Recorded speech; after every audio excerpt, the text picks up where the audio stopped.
Un Airbus A320 s'écrase près du mont Sainte-Odile.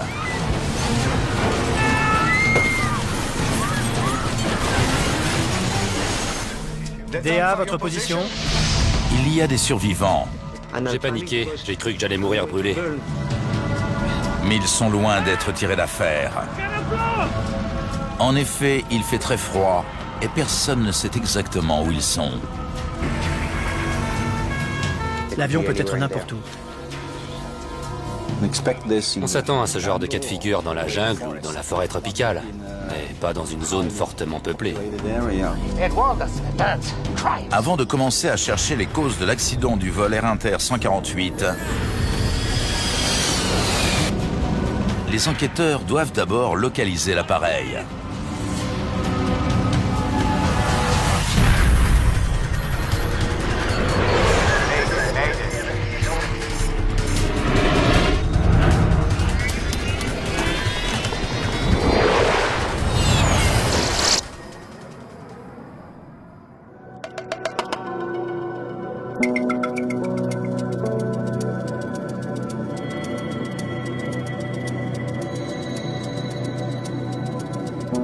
« 20 janvier 1992.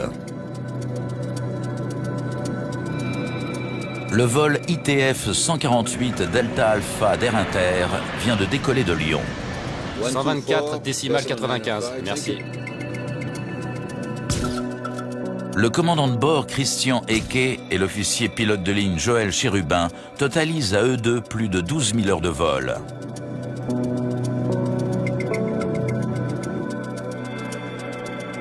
Ils assurent un vol court-courrier entre Lyon et Strasbourg.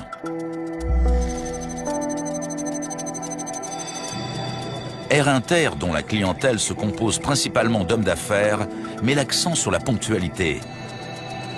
Ces équipages tiennent donc à éviter tout retard, comme l'explique un ancien pilote de la compagnie, Gérard Arnoux.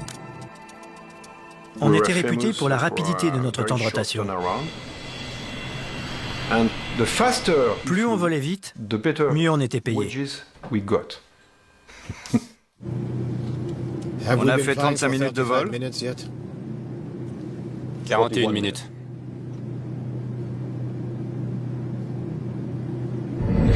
Les deux hommes sont aux commandes d'un Airbus A320, un des avions de ligne les plus performants de sa génération.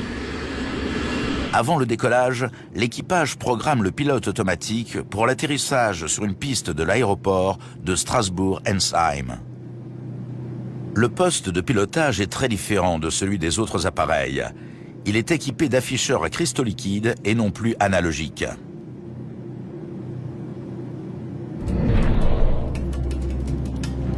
Strasbourg, bonjour. Piste en service 05. Niveau de transition 50. Vent du 0,40 pour 18 nœuds. Visibilité 10 km. Un enregistrement de l'aéroport d'Ensheim notifie à l'équipage une modification. En raison du vent fort et du mauvais temps hivernal, l'avion va devoir se poser sur la même piste, mais dans l'autre sens. C'est la 05 en service. Ce qui ne correspond plus aux données rentrées dans le pilote automatique. La 05. Qu'est-ce qu'il passe comme vent? 18 nœuds. 18 nœuds. Ce changement de dernière minute ne plaît guère au commandant de bord.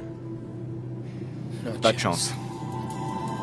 Il pensait emprunter la piste 23 qui fournit au pilote automatique une approche ILS. Mais la piste 05 est bordée par un relief accidenté qui risque de bloquer le passage des signaux radio envoyés à l'avion.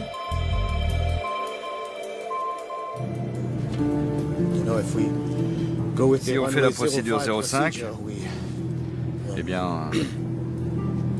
Christian Eke suggère un compromis. Je vais mettre la 23, sinon je pourrais pas faire la percée ILS.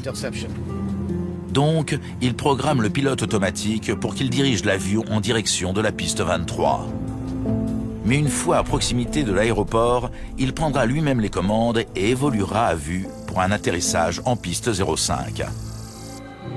Mais la 23? Oui. D'accord. Mes Mesdames, Messieurs, nous commençons notre descente. Nous vous demandons de bien vouloir regagner votre siège. Nicolas Kourias est étudiant. C'était une journée sans histoire. J'allais retrouver ma petite amie à Strasbourg. J'étais donc très heureux. Reçu 854, direct GTQ, niveau 140, contactez Reims. Delta Alpha, Strasbourg.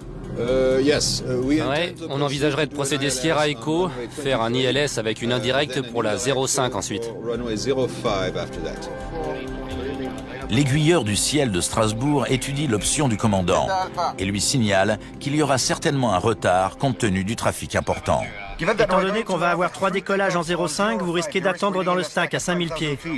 On va pas s'amuser à descendre comme ça plein pot. S'ils avaient prévenu à l'avance, mais là... Delta Alpha, Strasbourg. J'écoute. Conscient de l'irritation du commandant, le contrôleur propose son aide.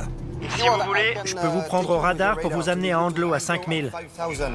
Andlo est un point sur l'approche de la piste 05 qui aide les pilotes à s'aligner pour l'atterrissage. Ah ouais?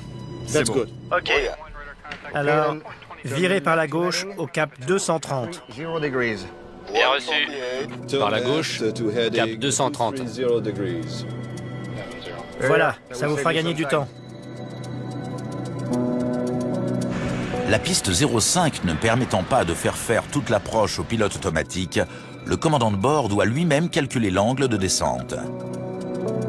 Ça fait... 3 degrés 3.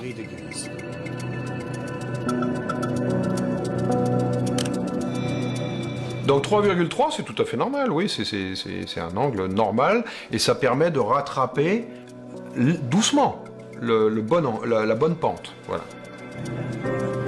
Mesdames, Messieurs, nous continuons notre descente. Le vol entre Lyon et Strasbourg a été très court, 45 ou 50 minutes je dirais. Il ne s'est rien passé de spécial, tout était comme d'habitude, rien d'extraordinaire.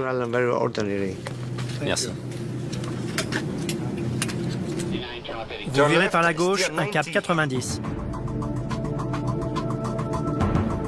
090. Le contrôleur fait faire un dernier virage à l'avion pour qu'il s'aligne sur la piste d'atterrissage qui se trouve à 25 km. C'est alors que le copilote remarque que l'A320 dévie légèrement de son axe d'approche. À l'intérieur là. Il aurait fallu que tu ouvres au 070. Oui.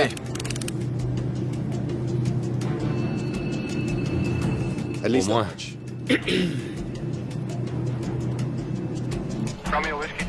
Le contrôleur l'a lui aussi remarqué. Air Inter, Delta Alpha.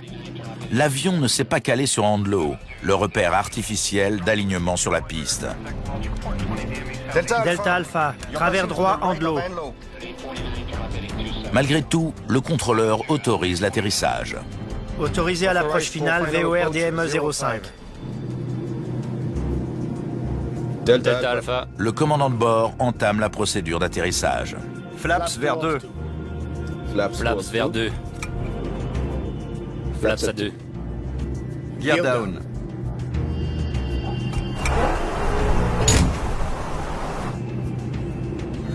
Mesdames, Messieurs, nous allons atterrir dans quelques minutes. Christian Ecke remarque que l'avion vole trop vite. Il déploie les aérofreins. Ces derniers perturbent l'écoulement d'air sur les ailes et la traînée qu'ils créent permet de ralentir. Attention qu'ils ne descendent pas. Sur l'axe. Le copilote est surtout inquiet de leur positionnement horizontal. Il a été au 60. Mais avant que les pilotes ne puissent rectifier leur trajectoire...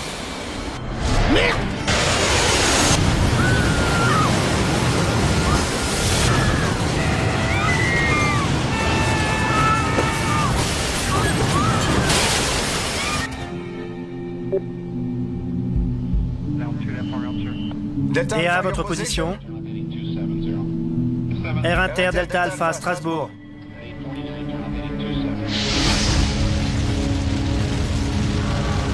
L'A320 a percuté le flanc du mont Lablos.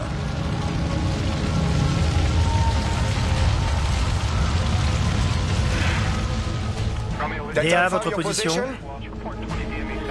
Le vol a disparu de l'écran radar et ne répond plus aux appels radio.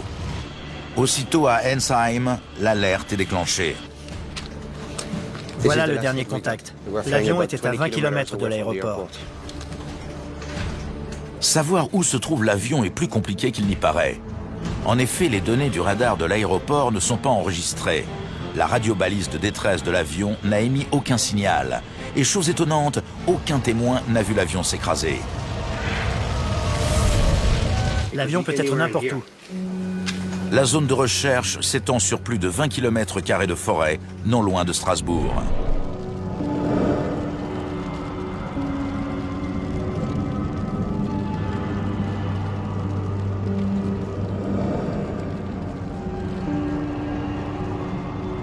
Par miracle, Nicolas Kourias ne souffre que de blessures sans gravité.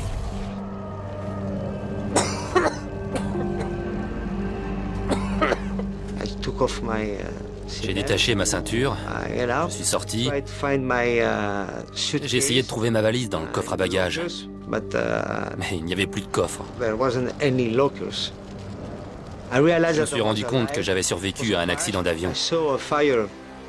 Il y avait du feu devant moi et j'ai paniqué, j'ai cru que j'allais mourir brûlé.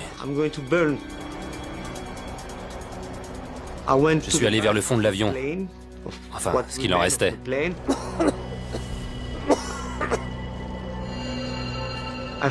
J'ai trouvé d'autres survivants.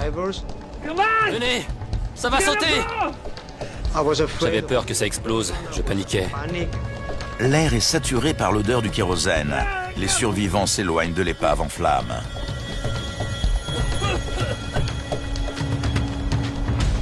On est restés ensemble pour attendre l'arrivée des secours. Ils ignorent encore que cette attente va être interminable. Notre première réaction après le crash, ça a été de nous dire que dans la demi-heure, ou au pire dans l'heure qui suivrait, les secours arriveraient. Mais ça n'a pas été le cas. Et pour cause, 1 heure après le drame, les autorités n'ont toujours aucune idée d'où se trouve l'avion.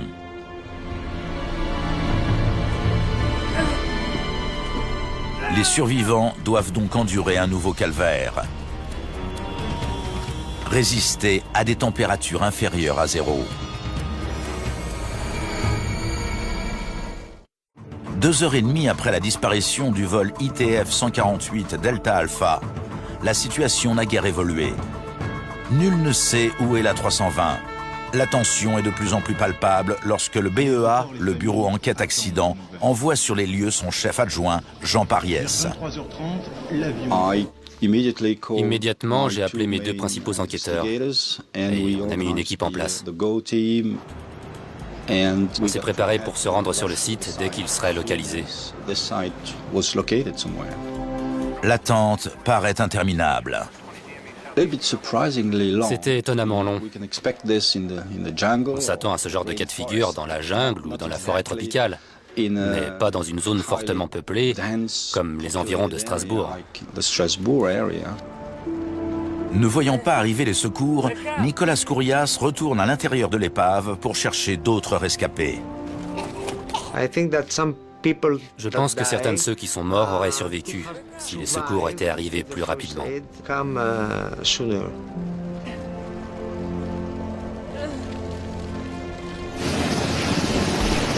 Près d'1 millier de personnes se lancent à la recherche de l'avion disparu. Mais 3 heures après le drame, il reste introuvable.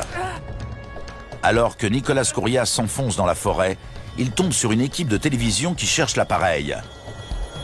Mais ne voyant pas d'épave, les journalistes se montrent sceptiques. Ils ne s'attendaient pas à ce que des gens s'en soient sortis. Il faut me croire! Ils refusaient d'admettre que j'étais un survivant. Pourtant, j'en étais bien un, vous pouvez me croire. Mon visage était tout noir à cause de la fumée et du kérosène. Venez! Finalement, les journalistes acceptent de le suivre. Et il découvre 8 autres rescapés.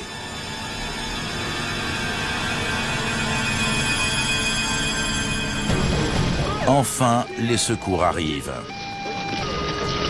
L'accident a eu lieu près du sommet du mont Saint-Odile, à 823 mètres d'altitude et à 19,5 km du seuil de piste. Ils nous ont trouvés au bout de 4h30 de recherche. C'était n'importe quoi. J'étais très déçu de constater qu'on n'était qu'à une vingtaine de kilomètres de Strasbourg et que personne n'avait pu nous trouver. Au total, 87 passagers et membres d'équipage, dont le commandant de bord et le copilote, ont trouvé la mort.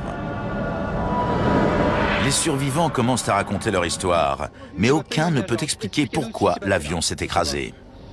On descendait, et puis ça partait dans tous les sens. Hein.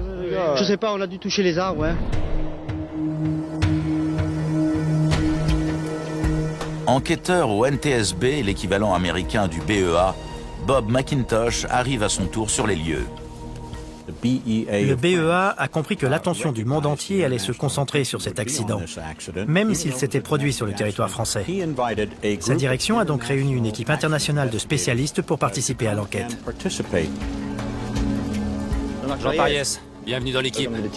La priorité numéro 1, c'est la récupération des boîtes noires. On n'a pas les enregistreurs. Ces 2 appareils se trouvent dans la queue de l'avion qui est encore en flammes. Et tout retard pour les dégager pourrait avoir des conséquences désastreuses. On se demandait dans quel état serait la bande qui était à l'intérieur. Est-ce qu'on pourrait l'exploiter? Est-ce qu'on obtiendrait les renseignements cruciaux dont on avait besoin?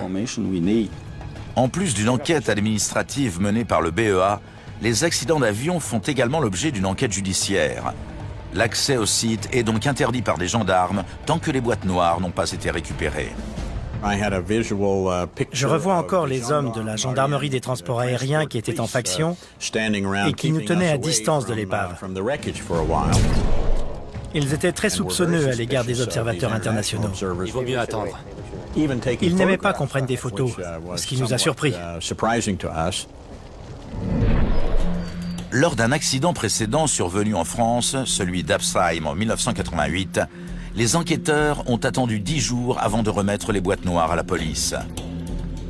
D'aucuns ont ensuite prétendu qu'elles avaient été trafiquées. C'est pourquoi cette fois, les forces de l'ordre tiennent les enquêteurs à distance.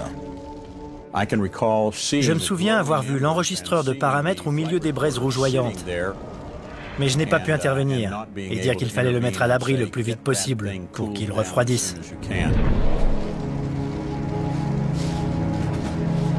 Sitôt récupérées, les 2 boîtes noires sont envoyées à un laboratoire d'analyse. Les enquêteurs espèrent qu'il n'est pas déjà trop tard. Elles avaient été exposées à une forte chaleur. Elles avaient l'air brûlées. On découvre l'Airbus disloqué à 500 mètres. Le lendemain, à la lumière du jour, les enquêteurs découvrent les premiers indices sur les lieux du drame. Et ils comprennent pourquoi la radiobalise de détresse n'a pas envoyé de signal. Elle avait été détruite par l'impact. Placée dans le poste de pilotage, la radiobalise est censée se déclencher en cas d'accident. Qu'elle ne l'ait pas fait laisse supposer que l'impact a été très violent. On a tout de suite eu l'impression que la descente avait été anormalement brutale. Les enquêteurs examinent les moteurs pour voir s'ils ont calé avant l'impact. Si les aubes sont courbées et si une grande quantité de bois a été aspirée à l'intérieur du réacteur, on peut en conclure que les moteurs fonctionnaient correctement. C'est exactement ce que les enquêteurs constatent. À l'évidence, les moteurs fournissaient de la puissance. Pourtant, l'avion s'est écrasé dans le massif vosgien sans envoyer de signal de détresse. Les enquêteurs du BEA sont perplexes. Ils espèrent que la boîte noire qui a enregistré les paramètres va leur permettre d'élucider le mystère. Ce modèle d'enregistreur était un modèle qu'on savait parmi les plus résistants. C'était le haut de gamme en la matière. Ces appareils sont conçus pour résister à une température de 1100 degrés pendant une demi-heure. L'enregistreur à bande qui est à l'intérieur est protégé par un compartiment rempli d'eau. Lorsque l'enregistreur chauffe, l'eau se vaporise. Elle absorbe l'énergie qui est rejetée par un petit orifice pratiqué dans le boîtier anti-choc. Mais en ouvrant cette boîte noire, les enquêteurs sont dépités. L'enregistreur de paramètres était complètement fichu. C'était impossible de lire quoi que ce soit. Il avait chauffé pendant plus d'une demi-heure. Et il n'avait pas été conçu pour résister à une exposition aussi prolongée à la chaleur. On était très déçus.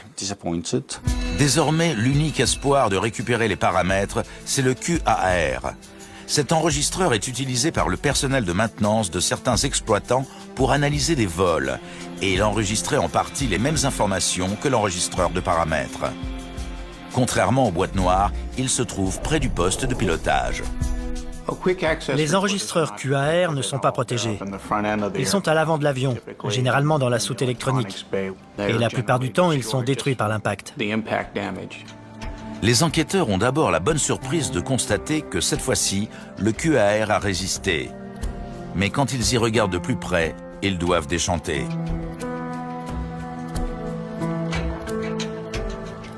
Les 20 derniers centimètres de bande étaient brûlés et déformés, abîmés, à tel point qu'on ne pouvait les lire avec aucun appareil.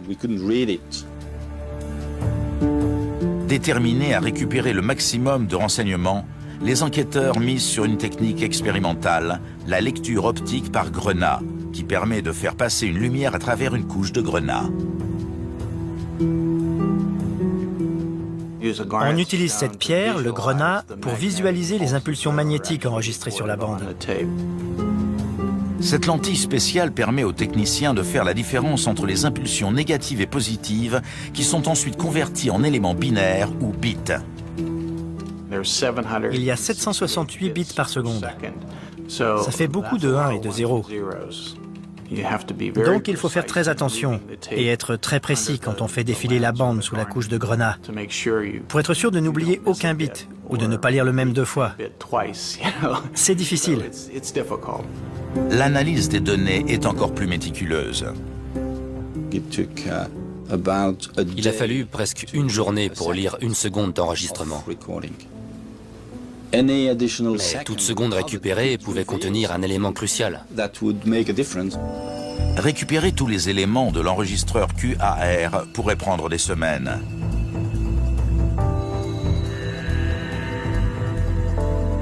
Pendant ce temps, l'enquête se concentre sur l'enregistreur phonique. Il se trouvait juste au-dessus de l'autre boîte noire.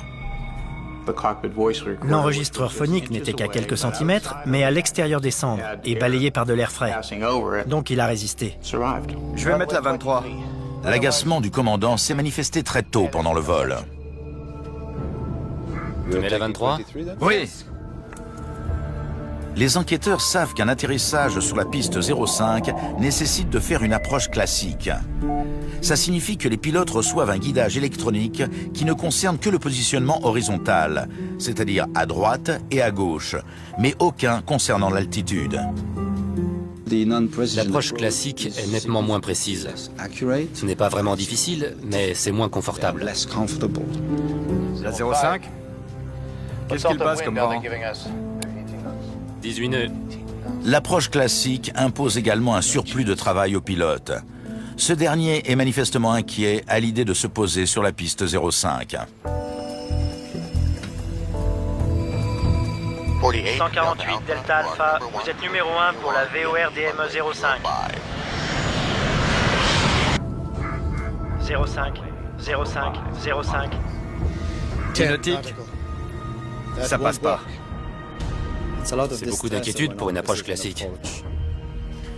Se demandant quelle peut être la cause d'autant de stress, les enquêteurs se penchent sur la formation des pilotes chez Air Inter. Ils découvrent que la plupart d'entre eux n'étaient pas très bien formés à l'approche classique sur le nouvel A320. Je pense qu'il aurait fallu avoir un training doublé par rapport à un avion classique. Les enquêteurs demandent à la compagnie des archives concernant l'historique des approches de piste effectuées par les pilotes. Ils sont surpris par ce qu'ils découvrent. Christian Ecke s'était posé à Strasbourg d'innombrables fois, mais jamais avec un A320 en effectuant une approche classique. On va pas s'amuser à descendre comme ça plein pot. De toute évidence, il n'avait pas très envie de procéder à un atterrissage qu'il n'avait encore jamais exécuté. Le commandant se demandait s'il allait y arriver en un minimum de temps avec un minimum de retard. On a fait 35 minutes de vol. Le copilote, lui, ne voulait pas commettre d'impair et énerver son collègue. Au moins. Des recherches plus approfondies dans l'historique des pilotes font apparaître autre chose. Si les deux hommes totalisaient à eux deux plus de 12 000 heures de vol, ils n'étaient aux commandes de l'A320 que depuis peu de temps. 05 en service. Les professionnels de l'aviation ont mal compris l'ampleur des changements inaugurés par le nouvel Airbus A320.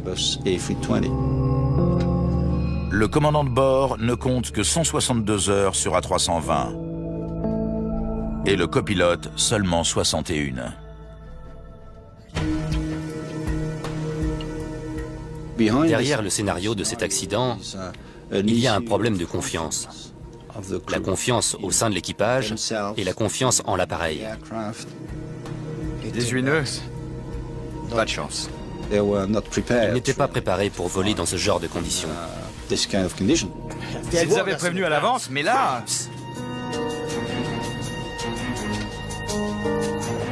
Les enquêteurs arrivent à la conclusion que la formation des pilotes a été insuffisante. Mais ça ne peut pas être la seule explication. Merde!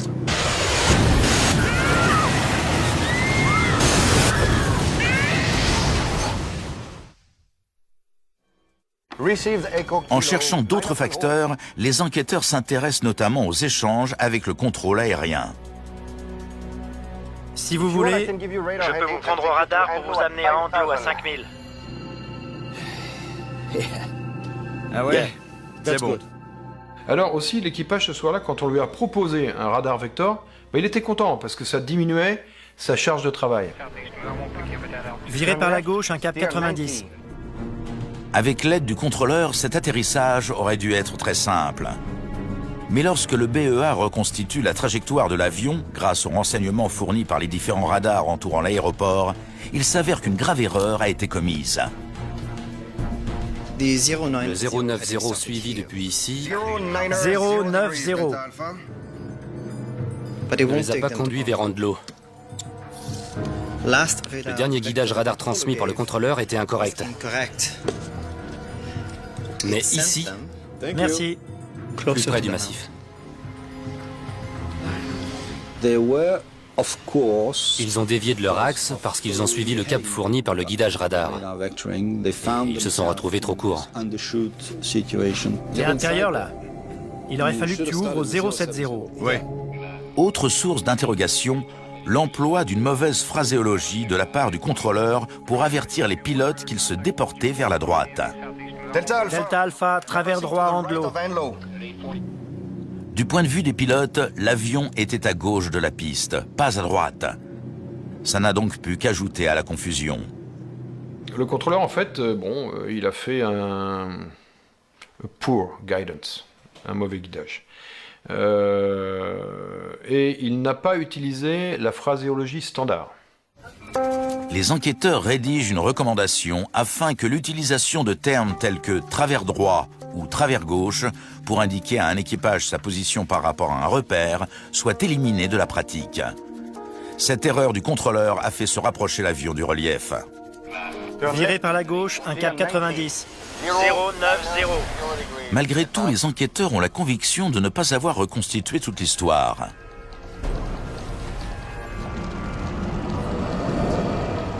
Entamer une descente dans une situation pareille n'est pas foncièrement anormal.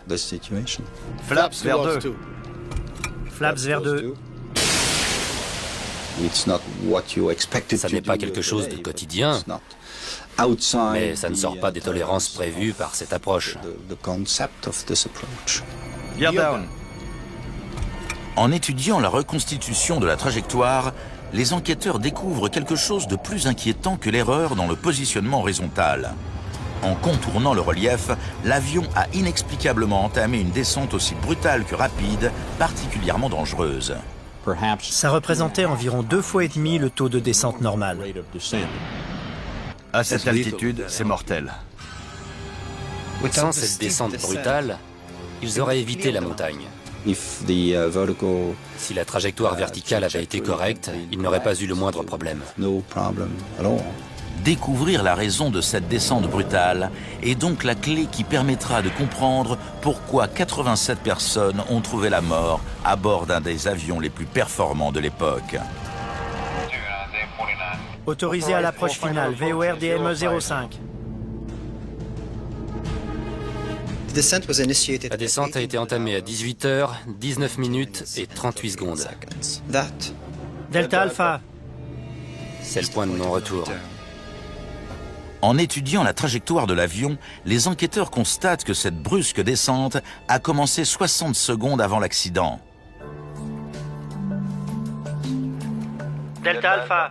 Rien sur l'enregistreur phonique n'indique qu'elle a été voulue. Pourquoi a-t-elle eu lieu? Comment se fait-il que l'équipage n'ait rien remarqué? Mystère. Garder un œil sur l'altitude semble tomber sous le sens. L'altimètre indique en permanence l'altitude de l'avion. C'est un instrument très fiable. Sa précision est de l'ordre d'1,50 m à 3 mètres. Ne pas en tenir compte serait une erreur gravissime. Flaps vers 2. L'équipage n'a fait qu'une seule allusion à la descente. Attention qu'ils ne descendent pas. Elle est intervenue 16 secondes avant le drame, au moment où le commandant de bord venait de déployer les aérofreins. L'avion accélérait de manière anormale et le commandant a commencé à se rendre compte que le taux de descente clochait. Mais le copilote lui parle alors d'autre chose. On arrive sur l'axe, un demi-point de l'axe. Là, voilà, il a été au 60. Ouais.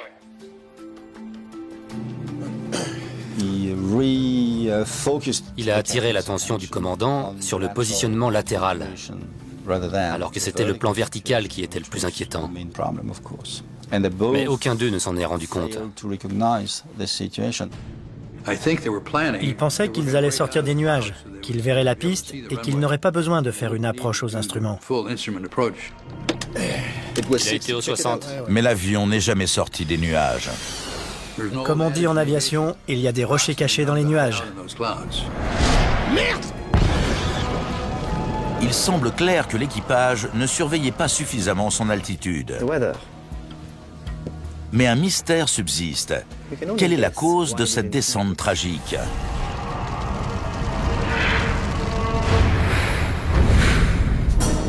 Après plusieurs mois de travail, les enquêteurs vont peut-être enfin avoir la réponse à cette question. Tous les paramètres de vol exploitables enregistrés par le QAR ont été récupérés. On avait hâte d'avoir tout ce qui serait lisible. Les données confirment que juste avant l'impact, l'avion filait vers le sol à un taux extrêmement élevé, 3300 pieds, soit 1000 mètres par minute. Elle confirme également que l'angle de descente était dangereusement fort. Il était nettement supérieur aux 3,3 degrés entrés par le commandant de bord dans le système informatique de la 320.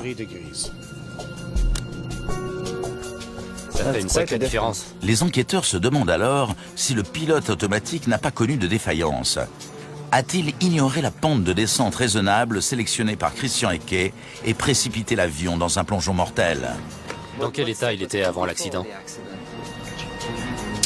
Malheureusement, la boîte de commande FCU, dans laquelle se trouve le pilote automatique, est trop endommagée pour apporter une réponse précise. On n'a jamais pu dire si le FCU de cet avion avait, oui ou non, fonctionné correctement. Cependant, en analysant les paramètres, les enquêteurs remarquent quelque chose. il constate une similitude entre deux chiffres clés, la vitesse verticale de l'avion, 3300 pieds par minute, et le FPA, l'angle du plan de descente prévu, 3,3 degrés.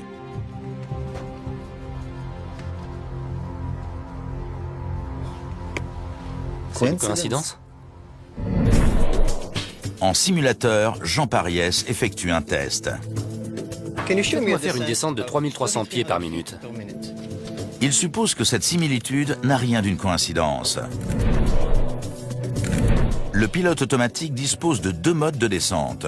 Le mode FPA pour l'angle de descente et le mode VS pour la vitesse verticale. Or, les deux sont indiqués dans la même fenêtre d'affichage et 3300 pieds est abrégé en 33. Maintenant, un angle de descente de moins 3,3 degrés. Sur cet avion, le problème, c'était que les deux valeurs apparaissaient dans la même fenêtre et qu'elles étaient entrées avec le même sélecteur. 3 degrés 3. Moins 3,3 degrés. L'enquêteur soupçonne l'affichage d'avoir induit Christian Ecke en erreur. Donc, on pourrait facilement se tromper, non? On peut facilement confondre les deux modes si on ne fait pas attention.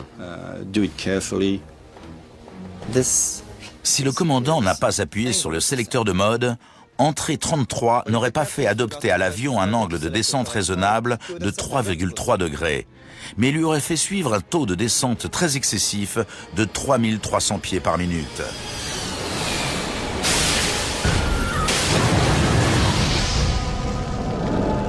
Deux mois après ce drame, un avion d'Air Inter entame une descente trop brutale vers l'aérodrome de Nantes pour exactement la même raison. Les pilotes n'ont découvert le problème qu'en sortant des nuages. Eux aussi avaient confondu les modes FPA et VS. Ils ont eu la chance de sortir de nuages qui étaient bien plus hauts, ce qui leur a laissé le temps de rectifier le problème. Une enquête révèle que d'autres pilotes ont eu ce problème avec la 320. Beaucoup de gens confondaient les modes, surtout lors de la formation, mais beaucoup aussi se sont fait piéger après. Pour vérifier le bien fondé de sa théorie, Jean Pariès programme un simulateur avec tous les paramètres connus du vol Delta Alpha 148. Ensuite, il lui fait suivre le même taux de descente que, selon lui, les pilotes d'Air Inter ont entré dans leur ordinateur. Si l'enquêteur a vu juste, le simulateur devrait lui aussi percuter le relief. Mais ce n'est pas le cas. On a oublié quelque chose. Curieusement, ça ne provoquait pas d'accident. Chaque approche survolait l'obstacle avec une marge confortable. On a entré le vent. Donc, on a étudié d'autres hypothèses. Réessayons. Mais virez plus tôt. Mais rien n'était vraiment crédible. Malgré plusieurs tentatives, Jean Pariès n'arrive pas à reproduire l'accident. Incapable d'expliquer pourquoi, il sollicite l'aide de l'avionneur. Après de longues recherches, un employé d'Airbus fournit à Jean Pariès une explication concernant un élément méconnu du pilote automatique. En situation d'urgence, lorsque l'avion doit changer rapidement de direction, le pilote automatique est programmé pour inverser la direction à 2 fois le taux normal.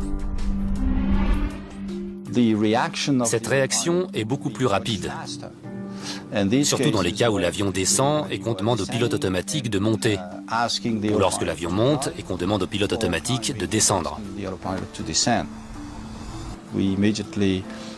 On a aussitôt réexaminé les données à la seconde où la descente a été demandée par l'équipage. Gear down. Les enquêteurs découvrent une funeste coïncidence.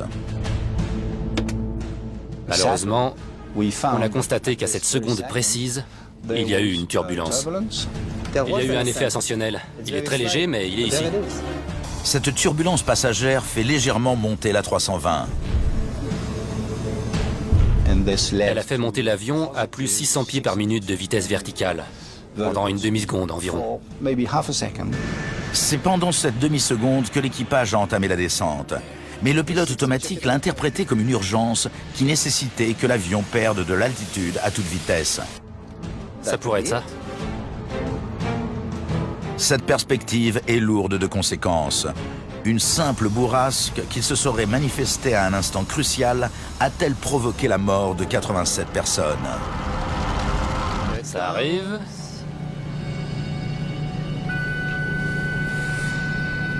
Ça a été l'accident. Cette théorie explique tous les aspects du drame. La confusion par rapport à l'affichage 3 degrés 3. a fait descendre l'avion dangereusement près du mont Sainte-Odile. Les turbulences et une mesure de sécurité méconnue l'en ont encore rapproché. Et la combinaison a été fatale. C'est un exemple fascinant quant à l'importance du hasard. Une demi-seconde plus tôt, ou plus tard, et il n'y aurait pas eu d'accident. La découverte de ce problème d'affichage concerne l'ensemble du secteur aérien.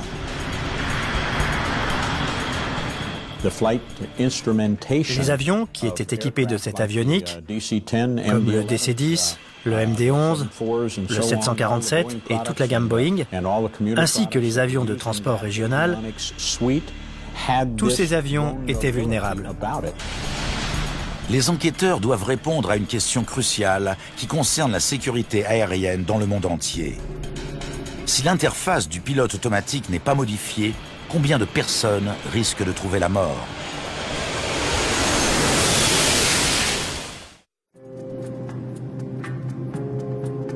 Et si leur vie est en danger, c'est simplement à cause d'un problème de fenêtre d'affichage des modes FPA et VS qui a induit le pilote en erreur. 3 degrés 3. On a senti qu'il fallait que le secteur travaille là-dessus.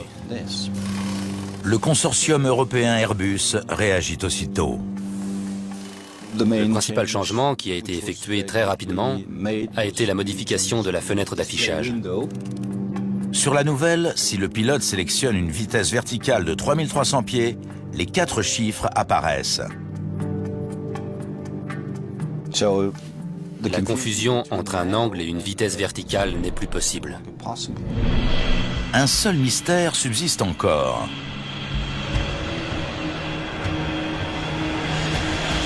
Tous les A320 sont équipés d'un système de sécurité appelé GPWS, un avertisseur de proximité de sol. C'est un radar braqué vers le sol qui a pour seule fonction de dire au pilote à quelle distance de la terre ferme il se trouve. Et lorsque l'avion est trop bas, une alarme se déclenche.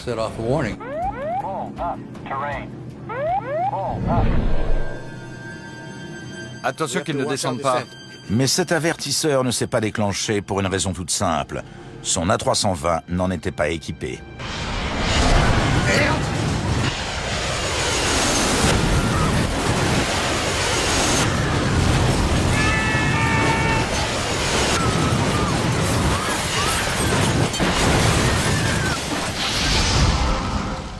La première question a été pourquoi l'avion n'en était pas équipé. Ça ne fait pas partie de la liste d'équipements? La direction d'Air Inter avait décrété qu'elle n'aimait pas les fausses alarmes envoyées par le GPWS. Normalement, les avions, et c'est le cas aujourd'hui, volent en 250 nœuds en dessous de 10 000 pieds. Et nous, on continuait à voler à 340 nœuds jusqu'en approche finale, quoi, pratiquement. Donc, un GPWS ne pouvait pas fonctionner dans ces conditions parce qu'il générait des fausses alarmes. Bien que légale, cette décision a privé les pilotes d'un dernier moyen d'éviter l'accident. C'est pas possible d'imaginer un instant que les pilotes n'auraient pas remis la gaz. C'est pas possible. Il faudrait qu'il y ait tout le temps un GPWS sur les avions de ligne. Ouais, c'est une conclusion évidente. Le rapport présentera les causes suivantes. L'ergonomie du poste de Les pilotage. enquêteurs concluent que plusieurs causes ont conduit à l'accident du vol Delta Alpha 148. La catastrophe du Mont Saint-Odile est le résultat d'une combinaison malheureuse de nombreuses défaillances du secteur du transport aérien. On a fait, je crois, 35 recommandations, portant entre autres sur la formation des pilotes et sur le GPWS. Ces recommandations nécessitent des modifications radicales. Les pilotes doivent être mieux formés avant de prendre les commandes d'un A320. Le pilote, je crois, qui est c'est 300 heures, il me semble, sur l'avion.